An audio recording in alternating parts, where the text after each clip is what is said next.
education in San Francisco without mentioning Ian and Angela. We lost him. Angela was part of our school with us tonight.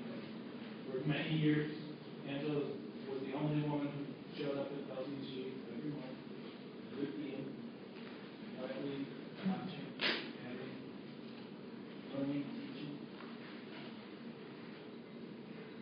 You know, we all know that life can take away your teeth, your hair, your eyesight,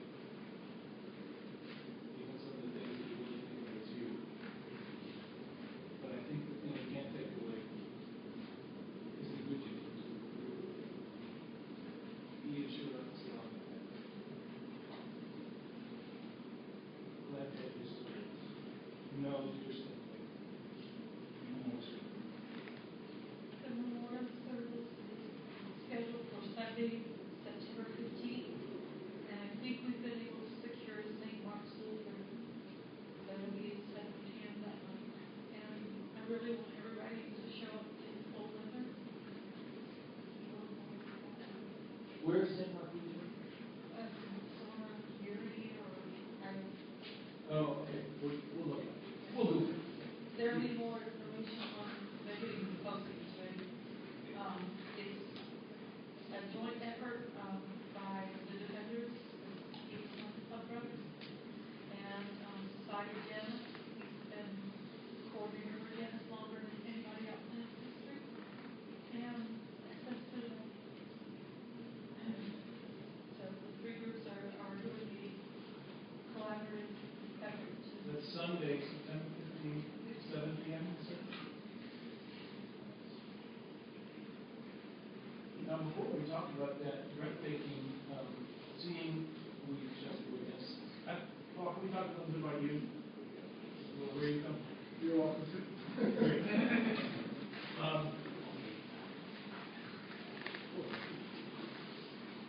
So, I guess, what drew you here?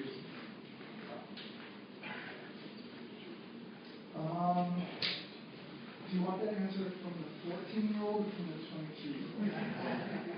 Okay, maybe both. Was it an experience or a persistent fantasy or a... I remember, so like piercing specific. I was looking at a magazine issue of Drummer, looking at pages. This was like 1988. I had just discovered, or rediscovered, I should say. My first experience was when I was 14, carving a friend's arm with a carving with each other, and then we had like crazy butt sex, and that was at 14. So it's clearly something was going on there. And then, so I had a very strong association with cutting blood and sex. Fast forward, I rediscovered, like, wow, there's something to this. As silly as it may sound to admit, I was reading the Angela Clare novels. Do you remember those, the beauty series? It was, Oh, no. Oh, yeah. Yeah, thanks to them, I have him. Yes. Somebody like handed me a book in like 87, like, oh, you should read this, and like I remember reading like the first 50 pages, and I'm like I was very strong feminist. I'm like, what is this? It's like abuse to women, like this man's like doing all these things to this woman, this is terrible. And then like about 50 pages in, they switched to a guy in the submissive role, and the guy was doing something to another guy, and I like click, and I'm like, instant boner, like one-handed read the trilogy from there on out, I got it. I no longer have problems with the women in the submissive role. And those things, something switched. So fast forward to 1988, and I was looking at a Go magazine, and this guy had his nipples pierced. And I don't know, I've heard Jim Ward describe it as that like undefinable piercing urge. Like why is it that some people will look at blonde and they're attracted, or look at someone with muscles, or someone thin, or young, or older. Like I saw this guy with nipple piercings, and I was just like, that's the fucking hottest thing I've ever fucking seen. Like it was just like, it was crazy. And it was 1988, and I was all like 22, and like I'd never heard of the gauntlet, I'd never heard of like where that you could even get it done. Like I had no idea. Like it was just outside my like lexicon of known at the time. And I thought about it, and 2 years later, I was dreaming about it. And I'm like, all right, I'll figure this out. And I was talking to a vanilla girlfriend of mine at the time. She's like, I think I heard of this place called The Gauntlet in West Hollywood. And you Is have that to where make, you were living at the time? I was living down south, Okay. and I had to make appointments then. And so I made an appointment for, it was going to be my Christmas present to myself, and I made an appointment for early January 1990. When Annie got pierced, Got what pierced? my nipples. When Annie got pierced, and it was really weird serendipity, like someone that was one of my best friends in high school happened to work in a gold manufacturing downstairs. And so I started reconnecting with him and started hanging out in the shop. And yeah, it was like a whirlwind of like, started play piercing, like even before I worked for the Gauntlet. And then I started working for the Gauntlet, so I actually learned more about obviously how to do it, how to do play piercing. Were you hired by Jim? I was not. Jim had met Drew already at that point, and had moved to San Francisco and had left the Gauntlet in the very able hands of Elaine Angel. Oh, sure, yeah. And I was doing accounting at the time, and I did not want to do accounting. Not really. Like I didn't. It's like a love-hate relationship. Hey, like I like numbers and they're great and they're comforting. Great. If you find blood comforting, numbers not too much. Yeah, probably numbers are more sadistic for most people. Oops, I'm just. Do you spell Sam? Oh, Whoever. David? What? All right. Just this one. no. Yeah, and Nice. So, No. yeah. So like, they needed a bookkeeper, and I needed to get out of the corporate world and like, train me how to pierce, I'll do your books. And we shook hands on it, and I started an accounting, and she was. With Elaine? Yeah, and I started purchasing her books. So, but I know now you are in school for anthropology. Yes. How are these two interests connected? That's a really good question. So, I was very fortunate to come on to the piercing scene right before it blew up. Like, 1990 was still actually gay. 1990 it was still, like, underground and exciting, and it was sex. It wasn't like, there was no trend, there was no fashion. This was like, it was truly alternative without the little a alternative, not the big A. It was truly a rebellious act. But I, like, accidentally stumbled into the first company and the best company. And so what happened is, when piercing exploded, I was like in Los Angeles at ground zero. And so that meant anyone in the media, anyone in the press, anyone wanting to make an art film, anyone writing a college paper or a dissertation, they all came to Gauntlet at that time. And we had this great little sheet of paper called Brief History of Body Piercing. And we would hand it out to all these people. And we'd hand it out to anyone that would ask. And it had things in it like, the people, the diac of Borneo, pierced their penis, and it's called Ambulan. And then it also had some other things like Prince Albert, Roman centurion. Roman centurion. And I remember, like, I went to Jim one time, and I'm like, really? Really? Roman centurion having nipple spears? Really? Like, really? Like, Prince Albert? Like, I found nothing outside of this sheet of paper. Like, some stuff, like, yeah. But then other stuff, I never, ever found it or seen or heard anything other than this sheet of paper. And he's like, well, the gentleman that taught me what I know or got me on that road, this gentleman got to life who was instrumental in helping Jim in the dream. I said, well, a lot of these stories came from Doug, and Doug was very passionate about piercing and had a great love of it. But, sometimes, he was a bit, he could turn a phrase, yeah. And if it made a good story, and well, it made a good story. So it wasn't all factual, and that horrified me because I knew, even in my very early 20s, I knew the repercussions. Like, this was getting cited. Like, this was like getting cited. Like, because once an academic gets it, they just start when you're Somali alternative, you don't think about this. Like, so it started freaking me out, and so that was on one hand, I was like, oh my god, like, I need to like research this. And then on the other hand, because of the position that offered with it, then you're always getting asked to speak at places, like speak for this sexuality class or what have you,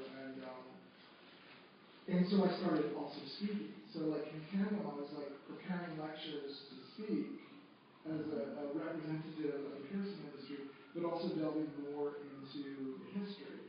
And then eventually, organizations formed for body piercers, like the Association of Professional Piercers, and I started actually speaking to our community. And About your research and what you yeah, about the research, and I just kept digging, and then I started traveling in 1996 and wanting to visit these people that had these traditional practices, and somewhere along the way, like, I think it was like after 15 years of this, I'm like, I'm not getting bored of this. I'm not getting bored of teaching. I'm not getting bored of researching. I'm not getting bored of traveling and exploring. I'm like, I think that's anthropology. So I also kind of hit this weird, like not even glass ceiling. It was like a hard cement ceiling where like within communities that I belong to, whether BDSM or piercing or what have you, within certain communities I was listened to and I was given respect and I was considered a real voice, and occasionally like academia would invite me in, but like there was never going to be any publication of our voice. And meanwhile, I'm reading all this nonsense, that's like, well, if you engage in this practice, it's indicative of these behaviors, and like, and all of it leading back to, we're fucked up in the head, we're bad people, blah, blah, blah, fill in the blanks. And I just got really tired of our story being told for us. And I realized, like, the only way sometimes to fight the system is from within the system. That was something that Ray Stanton taught. That was one of the things that Ray Stanton and Guy Baldwin taught me when they were pushing so hard to declassify and make BDSM not a mental illness. And what did they make of you in these cultures that you went to, or these original practices? I mean, with you and your tattoo and your leathers.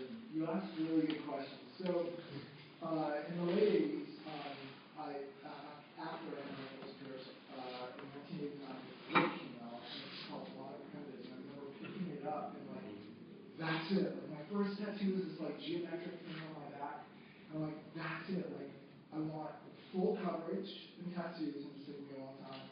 And I don't want anything literal. Just like my first tattoo, I want it to be geometric. And I guess that's called modern primitive or tribal or something like it. Tribal hasn't really caught on yet. Right. But it's something tribal-like.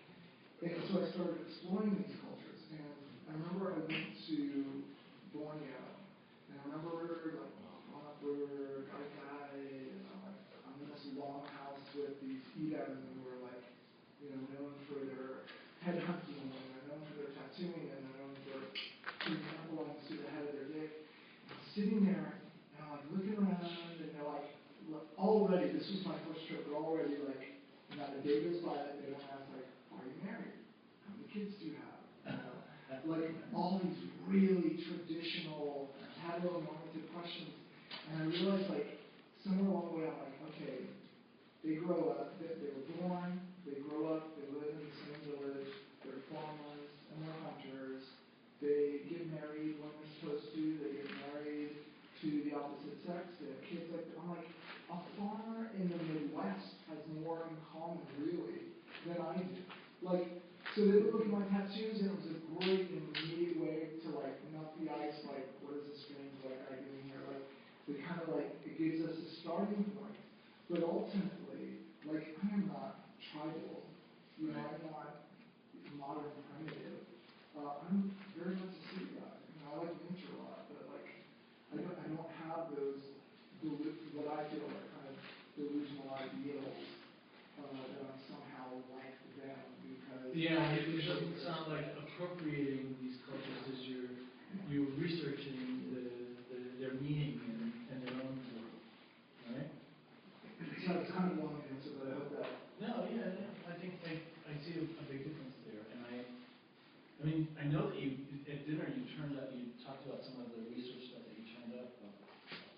about infibulation. Yeah, tell me Oh, about that.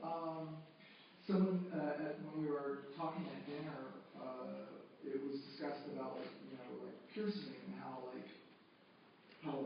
awesome and sexual, piercing is. And what I brought up is actually traditionally, if you go back to the oldest documents that we have, it was traditionally used mostly for prohibition.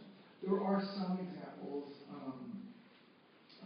India, Borneo, things like the Apadradia and the Ambalang, which are piercings that go through the glands, the head of the penis, that were done for pleasure. But even those had some very interesting myths of origin behind them. Like one of the many reasons that's given for doing, say, like an Ambalang in the Philippines was, again, this was a popular myth at the time, was there was a problem with sodomy. The boys were fucking the boys. And by piercing the glands of the dick, it was a way that it would hinder that. I guess it would. Well, not really, trust me. You got a trooper, you just got to pop in one side and then pop in the other, and then like, they're in, you're in.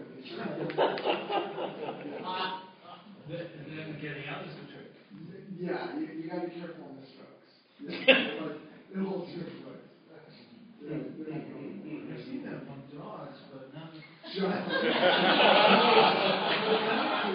That's another consideration for the origin of that, because on the island of Borneo, there are rodents that have barbed penises. There's rhinoceros that has barbed penis, and it's thought that it might have been extrapolated from what occurred in nature. Just a theory. That's cool. Yeah, I thought it was interesting. But infibulation is. Thailand, like throughout Southeast Asia, you'll find examples of it. But, for instance, the Greeks practiced infibulation. Infibulation comes from the word fibule, like a safety net. And so to infibulate is basically to pierce. It's an older term used for piercing. And the Greeks practiced a non-piercing infibulation. They would just tie it off. Sometimes they'll use some old statuary or paintings, and they'll just tie a ribbon like the athletes would tie a ribbon around their foreskin. And I would say it's more of a symbolic chastity. Sort of like, don't have sex before the big game type thing. It's a very old myth. And it was around during their times as well. Athletes weren't expected to have sex. But they were expected to pee before the games, weren't they? Probably, yeah. Probably. And then the Romans, it gets tricky. The Romans very well document piercing to control like musicians, slaves, of course. People they didn't want also to to see preserve preserved. the voice. Also, it was thought, that it would be for voice preservation. But of course, fairly early on, someone would have realized that you didn't put in the right size ring. It wasn't way too big to prohibit penetration or way too small to prohibit erection. They act like cock rings. Like piercing of the foreskin makes a great placement for a cock ring. Yeah, that's really good stuff. Well, I know people, and I want to ask you some questions about the scene you did, but I also, it's always interesting when we have people here who honor us with their gifts and their experience, but to hear how differently they came into the community. And it sounds like piercing was kind of your route to leather, or did you feel like a leather person, or did that mean to you? No. I mean the fetish for leather. My association with leather were absolute signs of masculinity. Definitely an attraction, but it was a weird attraction. Like I grew up in the early '80s, so for me it represented like hypermasculine punk rock. Not punk rock. No, like fucking like the punk with the mohawk whose dick I wanted to suck, who I would. Oh, it was already kind of alternative for you. Yeah. So it's absolutely like, it was all about like suits and jackets as signs of hypermasculinity associated with punk rock. So definitely there was a fetish there for leather, but I mean if you go back to the origins of punk rock, they borrowed from the BDSM community. Yeah. Malcolm McLaren had an SM shop, and that was what set the tone of the entire punk aesthetic for them. It was all tied into BDSM set. But where did you go from, does everybody, by the way, recognize Paul's tattoos from this year's Folsom Street Fair poster? I did have some of them. It didn't have my face. Sorry, No. I just, it sounds like you were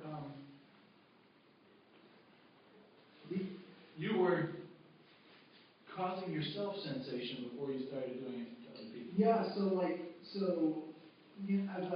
13-year-old, when I first, saw punk rock, it was like, oh, carving in yourself, that's what you do. Like, that's what Sid Vicious was doing, that's what Jerry Crash was doing. So, I just started, mostly superficial scratches, maybe just, but not, laying in, and certainly, you'd be hard-pressed to, qualify it as, a non-suicidal self-injury. I mean, it was, just, trying to, Right. scratch out an identity. Uh-huh. So there was that, but then that weird association when I was at that summer camp with that other kid who was watching and wondering what I was doing, and then he wanted me to do it to him. And we're both 14, we both get boners, and we both fuck, and it was just wow. Oh, that's where it came together. Yeah. Totally came together. And then again, when I was 22, and I read those Ric Flair and Rice novels, the DVD series, and I was just like, this is it. But instead of doing, What many epiphanies. a lot of guys move now. Well, the pop culture wasn't really there in the late '80s, but guys will come to the community that way. Guys will go to 15 parties and start learning how to blog and stuff. Guys will go to IML and contests and get into the leather community that way. It sounds like you didn't do any of those things. Well, so there's the problem. I don't think I'm the only one with this conundrum. My urge was to top. And so I started topping people and fucking people up because I had no idea what I was doing. And right around that time, right around 1990, I got clean and sober. And so, for whatever reason, at that time it was really big in the clean and sober community. There was a really strong BDSM community. They even had their own roundups and stuff in San Francisco. And so through that, I met some other people that told me about organizations like Avatar, and I started going to Avatar down in Los Angeles and getting educated. And so I just started it was an easier way for me to get the knowledge that I knew at that point that I needed. So it's funny though, because my coming to BDSM was very much about aha and epiphanies and attraction. And yet I find my role is the seducer. For whatever reason, I have a radar for people that don't know they're kinky yet, and I just think that BDSM community is amazing. We owe you a lot of toasters. We had a great talk at dinner about your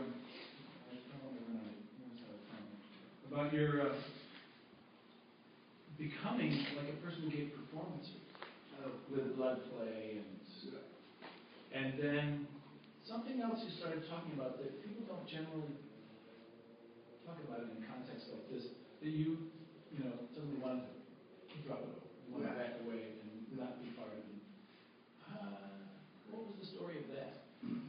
How long did that last, or is it still going on? So so in my 20s, I was clearly working through something. I had a conversation, for those that know, a gentleman guy, my two early mentors that I was just oh my god, these guys are they were my idols, for lack of a better word. One was Ray Stanley and the other one was Scott Baldwin, and they really, through Inferno, because I was early 20s going into Inferno, and they really took me under the wing, and there was nothing creepy, it was just pure mentor love. And Guy said something to me one time. He's like, as a top, what we do is we wrestle with the dragon, we wrestle with the demon that's inside. And our job as a top is to keep that on a chain. You let them play, but you never let them loose. So there was something in the 20s, a few times it got out of my hands, but whatever, mostly I really held on to that. And I do believe that it was something I was working through, unconsciously, that was definitely coming out. And it was twofold. So, and I also mentioned at dinner, I was also at that by the end of like, I don't know, 6-year period, like feeling like a waitress. Okay, so what scene you want tonight? You want fries with that? Anything else I can make that for you? Are you comfortable? Is it like, I'm like, what the fuck is the top here? And then like, I went all the way to the other end, and I'm like, orange only. Like, if we're fucking playing, there's no safe words, like, we're not talking about it. Maybe I'll do this, maybe I'll do that, and that's like, that's it. And so I swung all the way to the other end. And then I just got back to this place where, like, I just can't play with anyone. Like, it has to be someone I'm really connected to, especially if it's all the accoutrements. So it's bells and whistles, I really have to feel a connection. Like, I'll date this anything.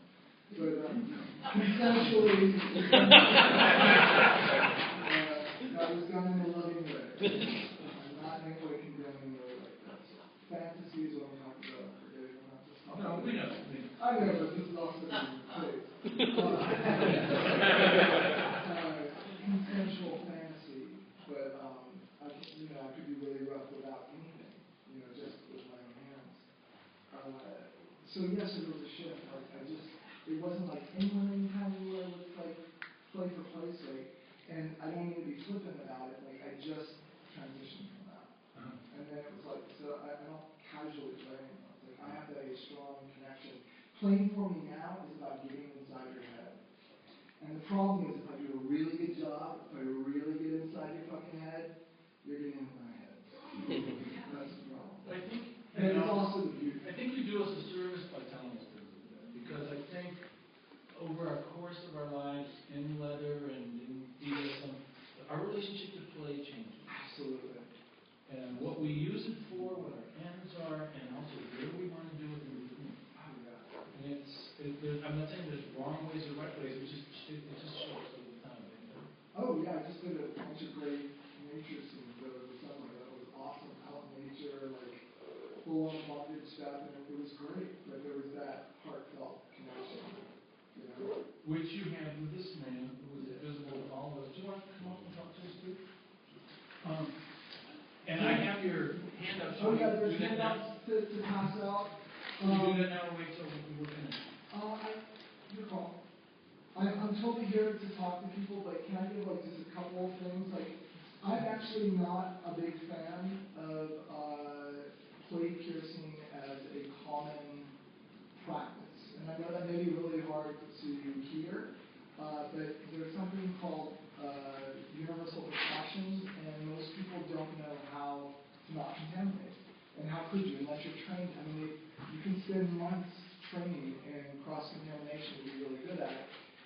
So, this is what I would say as a caveat, if you are going to practice with it, get as much knowledge as you can, and think single use, single use, single use. So I will get everything I need for this one scene, and then everything is safely disposed of. Don't keep things around. I'm really not a fan of the public plate piercing stations and dungeons and whatnot. That's just my 2 cents. But like, if you know your partner's health statuses and they know yours and you're doing it privately, I think you're going to greatly diminish the risk of picking up like MRSA or something else.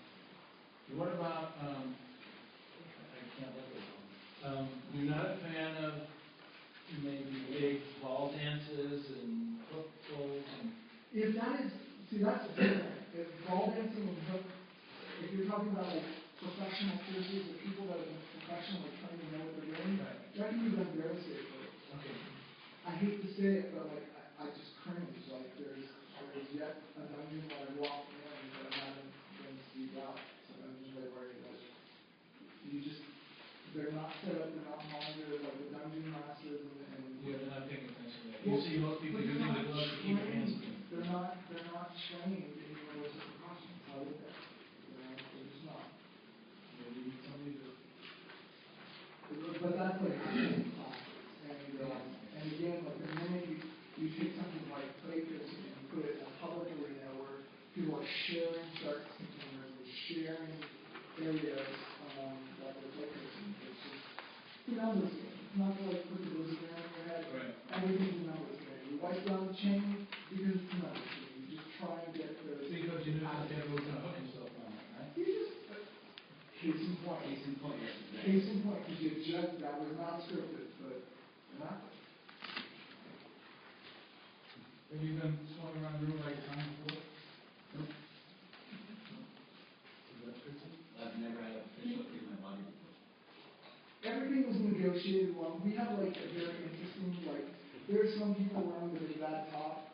I've never been a big bad top with some younger. He's just too much of a brat. So it's like, it's kind of meeting him at his level. Like, it's more like a big brother.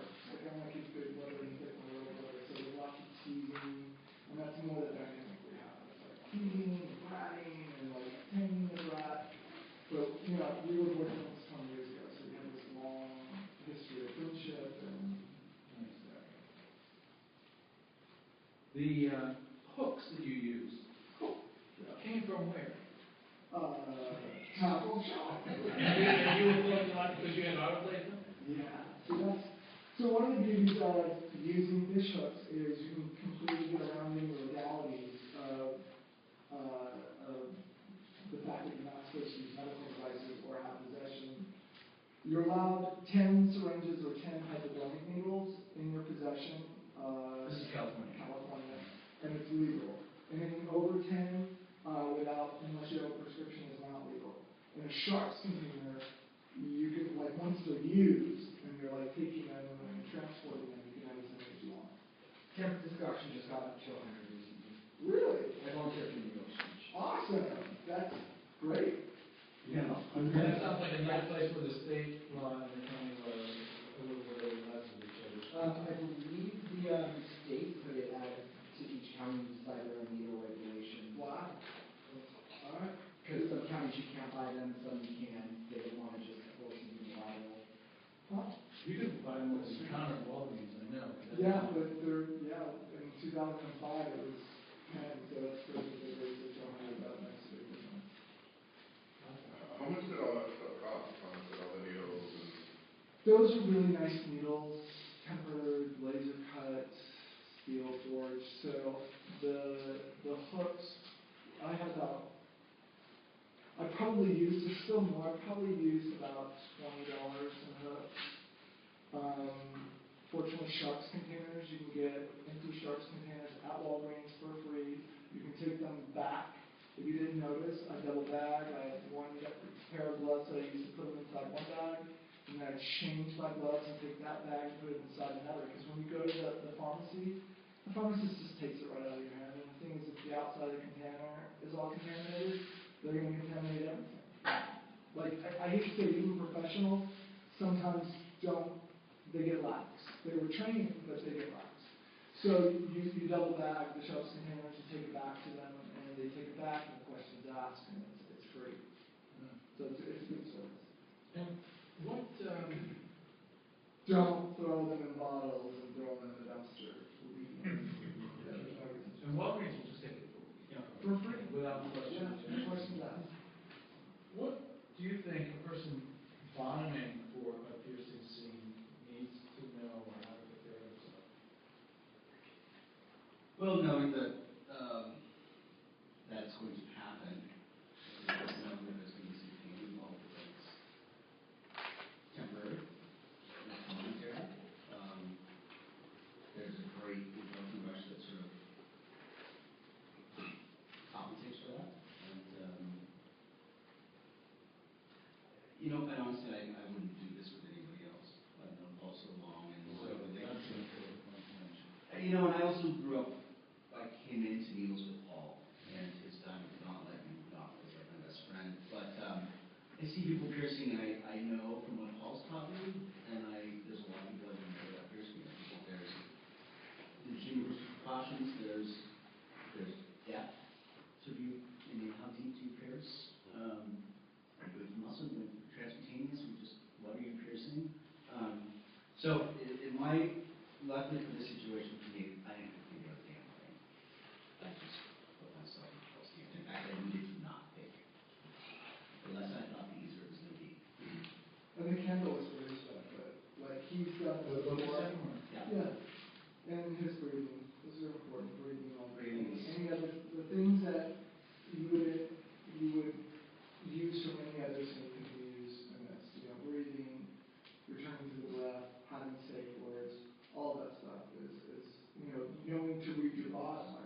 bottom knee break, are they, in the case of piercing, I would never, and that's again us playing together, number one, I never play in public with someone that I don't know can take a needle. Right. Because I know some fucking pain pigs, you stick a needle in them and they get down. And they just go out. So you need to know that not a thing, you gotta have like plans. You have to have plans, like, okay, if this happens, and he's got a bunch of sharks, and what do we do? And so all that stuff has to like be worked out and coordinated.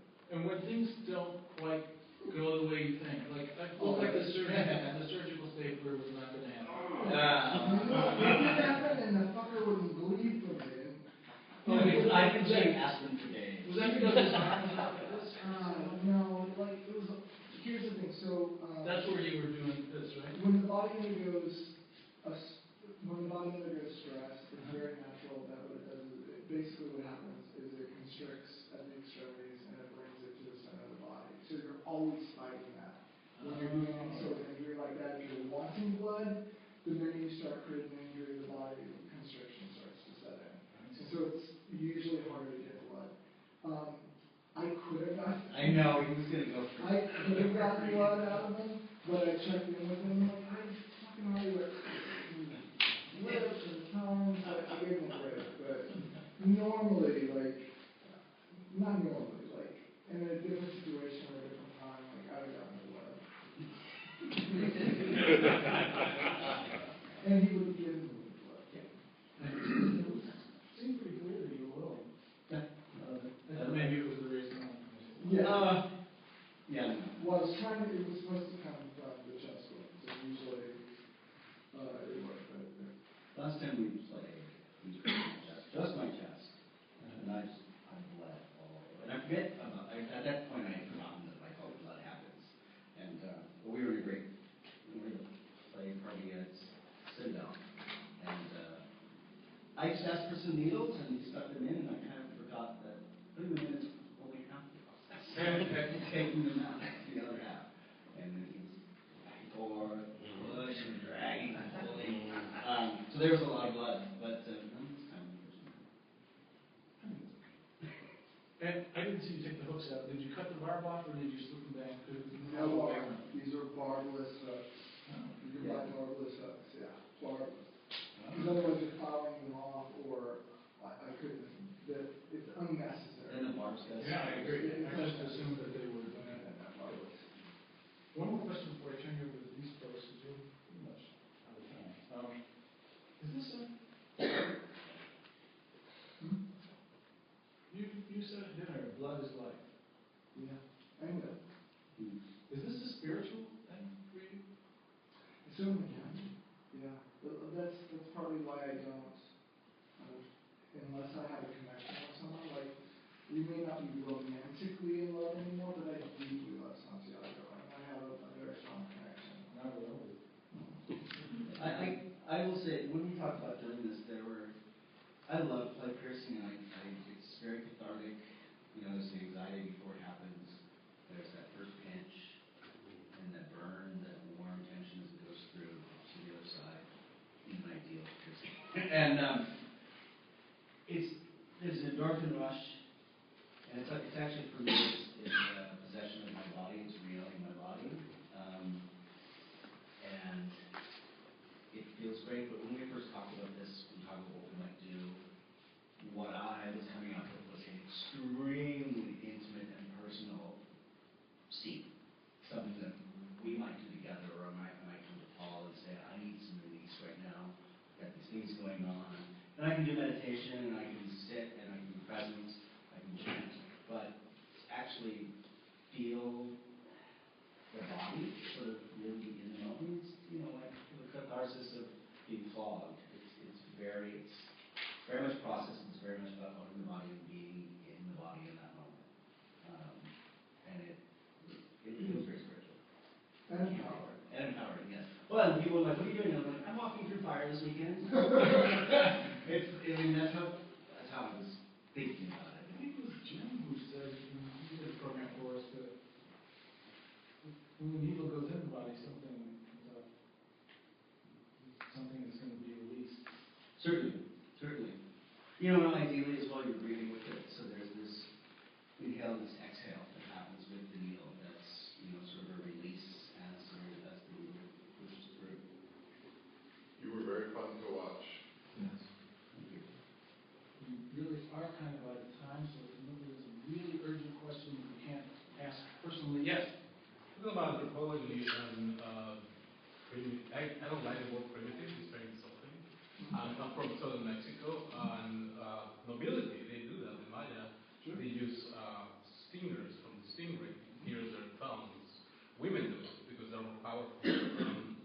It's a means to open an oracle. So they burn the blood on paper, and it creates, that's like a very famous Lady Show. doing it. Talking about like this blood, and like it goes for you too, asking this question, have you opened any doors yourself? And you can answer any way you want. Because I saw you doing your thumbs like this. You were going like, I don't even notice what you do because you cannot see yourself. You were going like this with your thumb. With my thumb. Yeah. Huh. So anyway, like, have you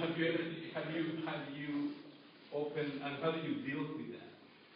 I would never try and make a comparison of what I do or what I've experienced with like an ancient or traditional Mayan practice especially from like Yaxchilan. They're opening, as you were describing, portals to the ancestors. So they're communicating with the ancestors who are godlike. So I have not had that kind of experience. I would describe catharsis, like releasing euphoria, transcendence, altered state of consciousness. I would use that language, but for me personally, I'd be very leery of because it's not within my cultural context to say that I'm opening up portals just for me, but certainly releasing and having very strong altered states of consciousness, yeah. Thank you, Paul. Thank you, Santiago. Thank you, everybody.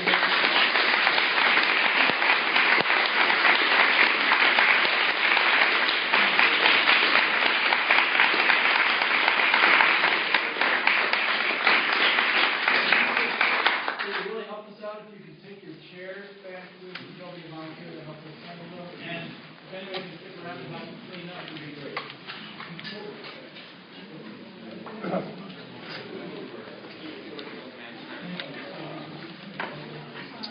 You like this? I was having fun, but I never realized